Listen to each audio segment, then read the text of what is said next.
की जय बोलिए। महावीर भगवान की, आचार्य श्री आदि सागर महावीर कीर्ति विमल सागर जी महाराज की, तपस्वी सम्राट गुरुवर आचार्य श्री सन्मति सागर जी महाराज की।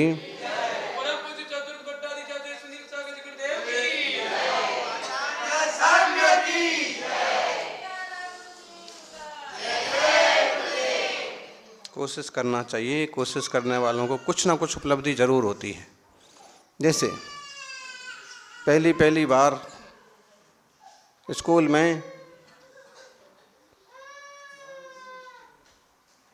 छोटे बच्चों की भी निबंध प्रतियोगिता, भाषण प्रतियोगिता हुई और भाषण देने के लिए प्रेरित किया गुरुजी ने कि भाषण दो।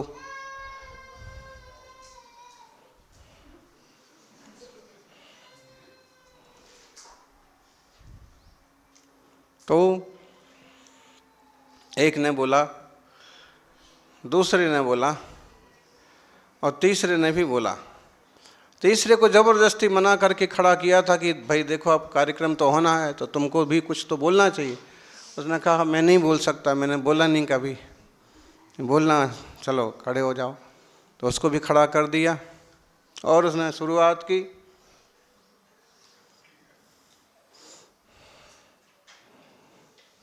आदरणीय महादेव जी महोदय की बजाय और दो चार बातें कुछ समझ में आई तो बोली कि ऐसा होना चाहिए, ऐसा नहीं होना चाहिए। और बाद में बोला, इतना कहकर मैं आपका स्थान ग्रहण करता हूँ।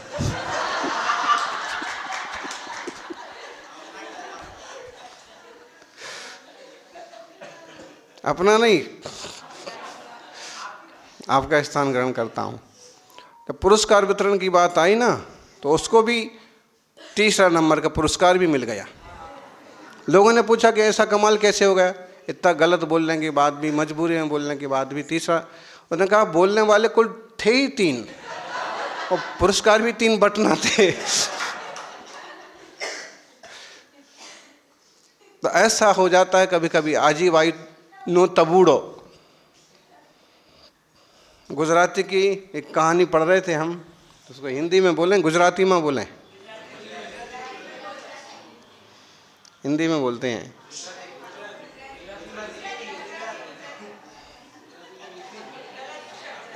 कहानी गुजराती में ही है वो। आजी बाई नो तबूड़ो। आजी बाई गांव में एक परिवार हतो और मुखियानो देहांत થઈ ગયો।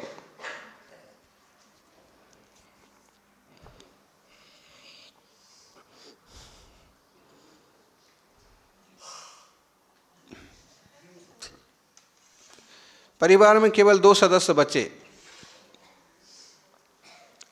आजी बाई और उनके एक छोटा सा बच्चा था। उसका नाम बड़े सोच समझ के रखा था, तखत सिंह या तखत संग, मतलब राजा, मजबूत आदमी। लेकिन पिता ना होने से माँ ने उसकी खूब ज़्यादा सार संभाल की, खूब ज़्यादा। बाहर खेलने भी नहीं जाने देती थी, यहाँ तक कि लड़कों के साथ खेलने भी नहीं देती थी। मोहल्ले की 2-4 लड़कियाँ बुला करके अपने घर में ही खेल, यहीं जो करना सो कर। और खाने पीने में भी हर चीज़ का मतलब, और बिल्कुल भी उसको तकलीफ ना हो जाए इस तरह से उसको रखा।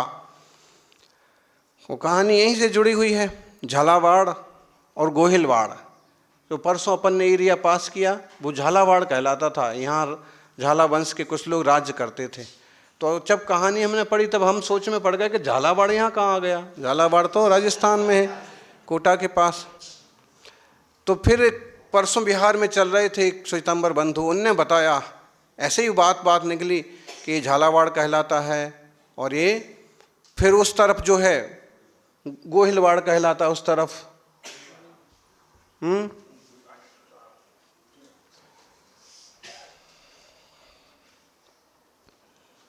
वल्लभीपुर तरफ वो गोहिलवाड़ कहलाता है। तो दोनों राज्यों में युद्ध छिड़ गया समझ लो। तो झालावाड़ वालों ने आक्रमण किया गोहिलवाड़ वालों ने आक्रमण किया और फिर जैसे तैसे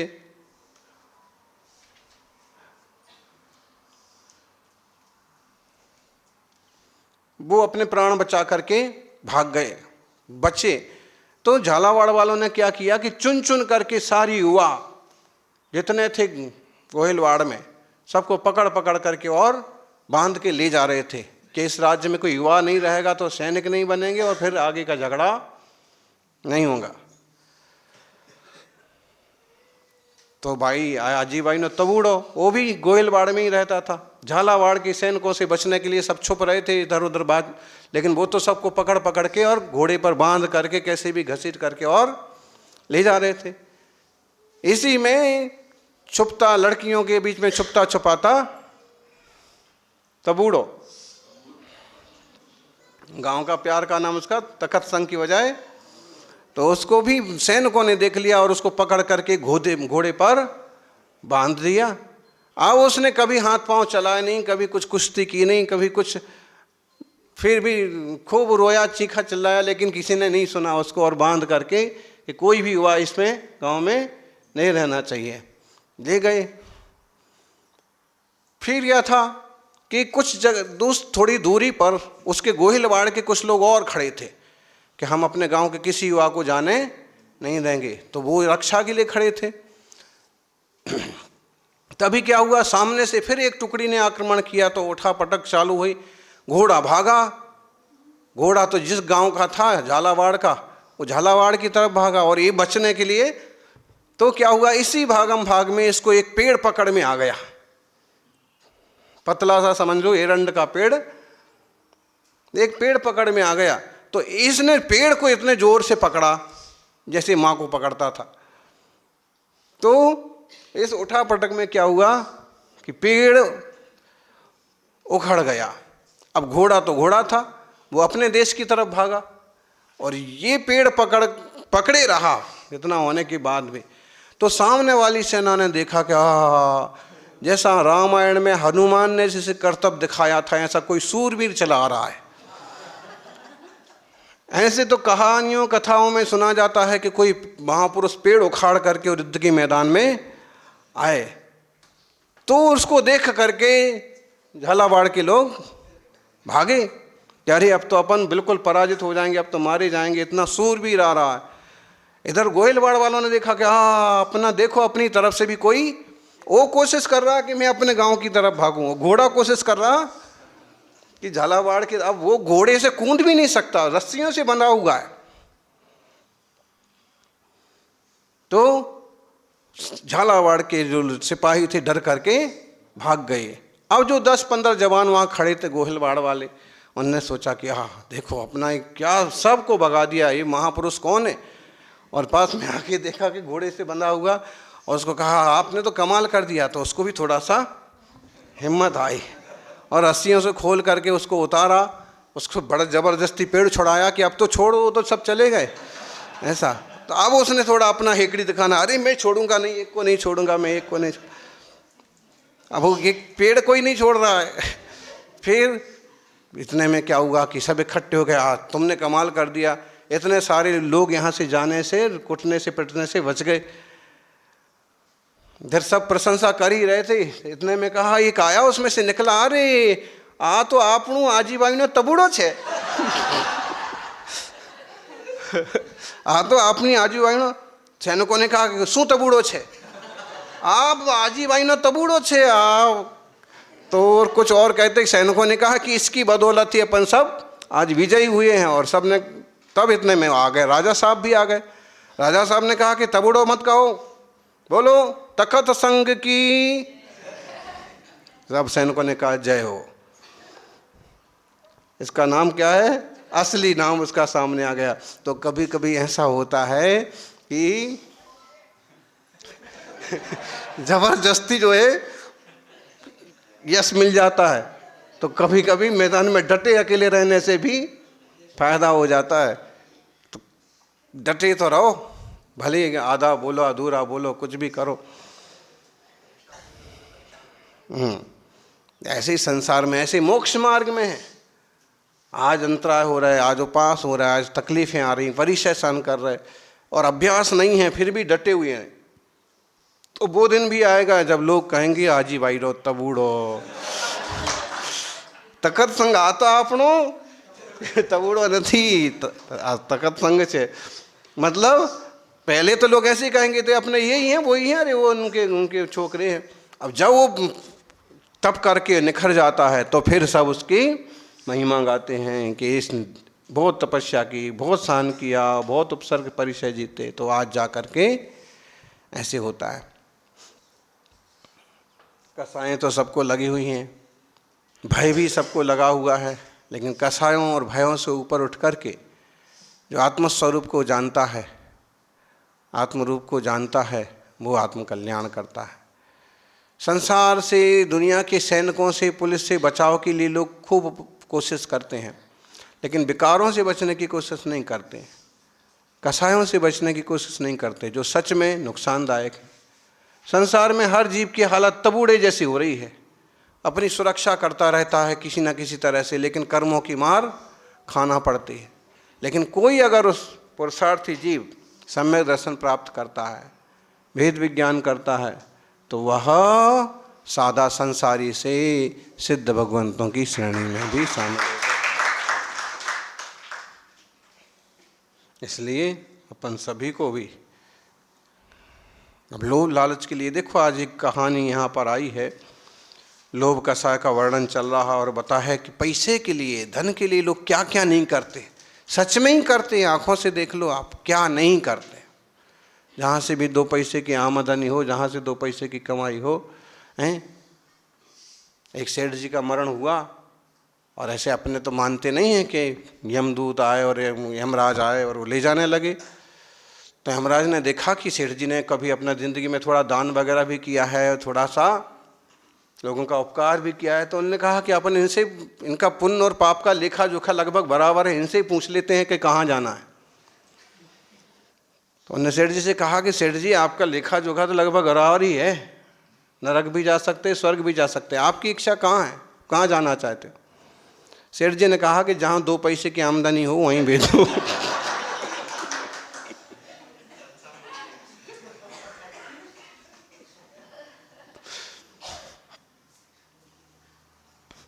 कहाँ जाना चाहते हो?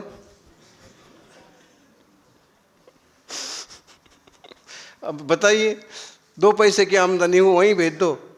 अब 2 पैसे की आमदनी वाले अभी भी लोभ छूटा नहीं है, पुण्य का योग है तो सुगति में जाने की कोशिश करो, सुगति से आगे का रास्ता सुनिश्चित हो जाएगा।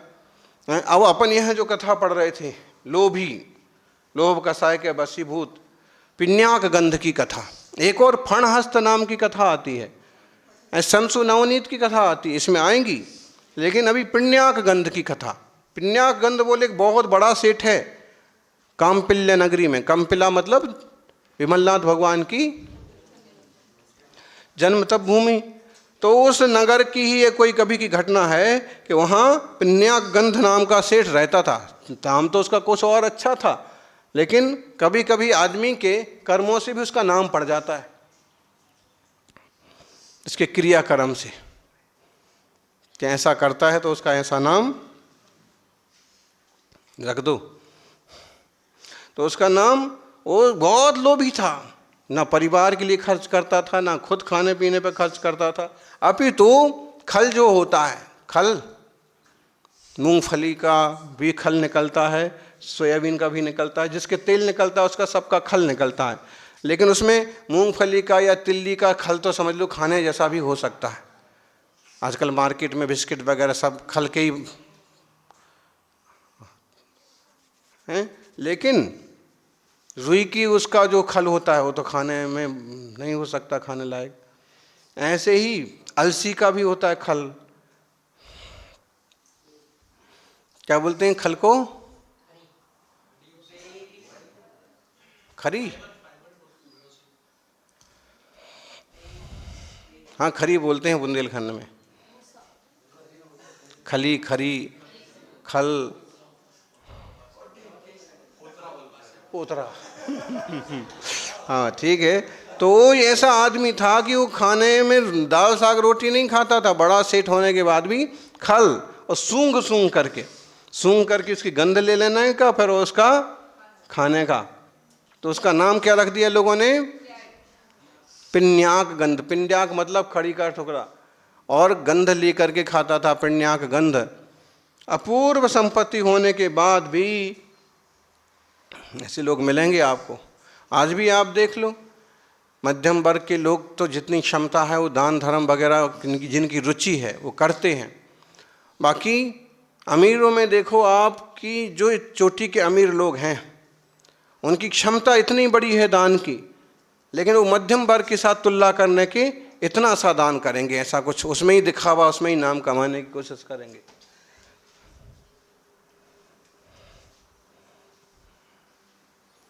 चाहें तो खुद के दम पर कुछ बड़ी जिन शासन की प्रभावना कर सकते हैं, और करते हैं कोई तो उसके पीछे उनका कोई ना कोई व्यवसायिक एजेंडा छुपा रहता है।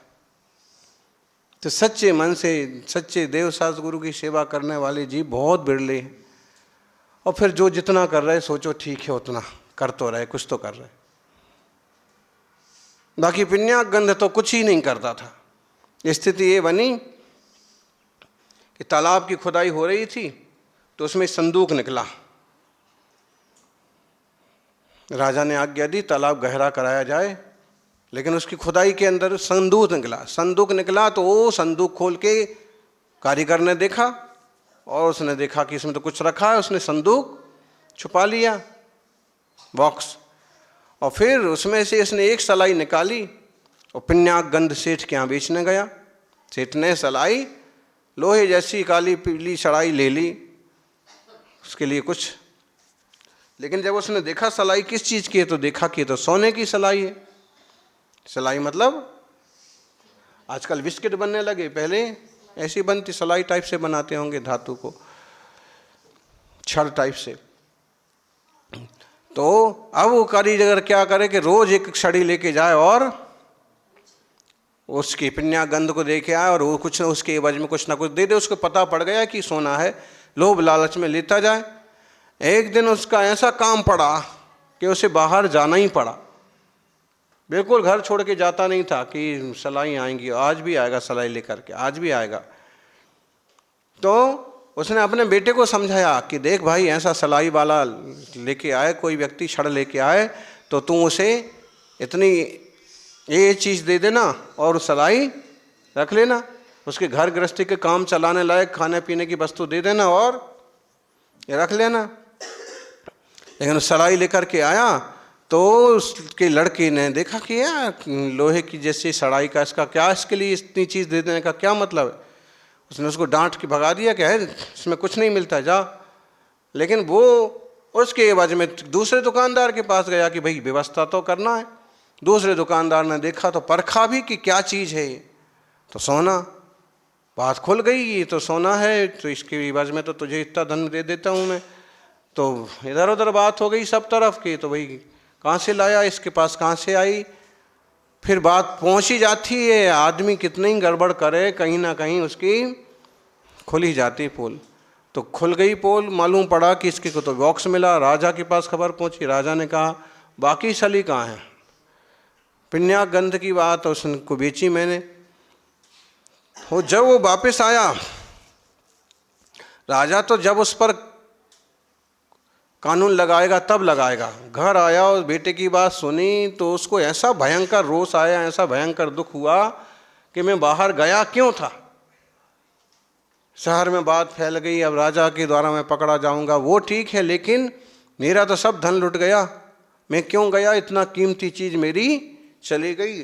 और उसने अब पत्थर से अपने पाँव तोड़ लिए।